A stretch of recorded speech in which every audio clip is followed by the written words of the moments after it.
Our lives begin to end the day we become silent about the things that matter. And Dr. King was right. And I try to remind myself of this very quote each time I speak about campus sexual assault and campus-based violence. There should be no silence and no shame. Pretty much every single campus in America is under a Title IX investigation. And that's what blows my mind. People are like, we can't talk about that. We can't hire that person to come in here. Oh my God, we can't admit. Everybody has a case, over 213 whatever schools. So it's not about the problem itself, it's how we approach the problem. We are just a microcosm of the bigger society. We're never gonna stop sexual assault or violence against one another from happening. It's how we respond and how we treat our victims. That's the important thing, and that's what we're gonna talk about.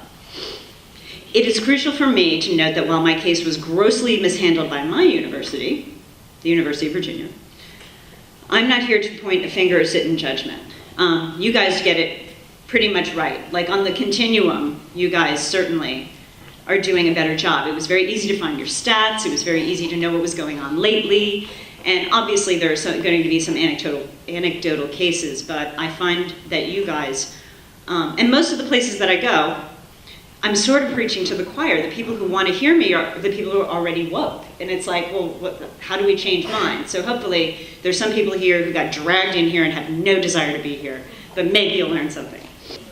What I remember was, being raped repeatedly and being pinned down by my arms and legs. Like he was able to pin down all four limbs, like there's no moving. And if you're like play wrestling with somebody or just like fooling around, that feeling of not being able to move is just complete and utter panic.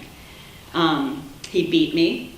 Not that that matters, nor should it, but he beat the living shit out of me, from my face to my legs, to my arms, to my ribs, and I was screaming and begging, and then at one point I just passed out. I think more from the fear and perhaps from the drink, I don't know.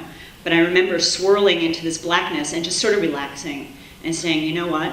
Someone will find my body here, and I hope it's not my parents, but someone will find me here, and I hope that they survive this news. Like, I was absolutely 100% sure I was dead. Studies show that the person a victim tells their truth to first, that person's reaction can color a survivor's opinion of themselves and their mental health forever. I am still distraught, like standing here, by what Dean Canterbury said to me. Like, in my brain, I can hear, you're a liar, you're mentally ill. Like, clearly I'm not. So, but I can still hear it play back in my brain. So always believe, it takes tremendous courage for someone to come to you and report an assault, whether it's a friend or a boyfriend, a girlfriend, male, female, a parent, anything. And never ask at the first conversation what a victim was wearing, what he or she was drinking, or most importantly, because we hear about that a lot, obviously, have they had any previous consensual sexual contact with that person? That happens all the time. It's okay if you consensually had sex with this person that one time before.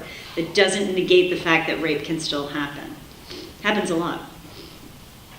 It sucks, it's wrong, it's victim blaming, and we should know better.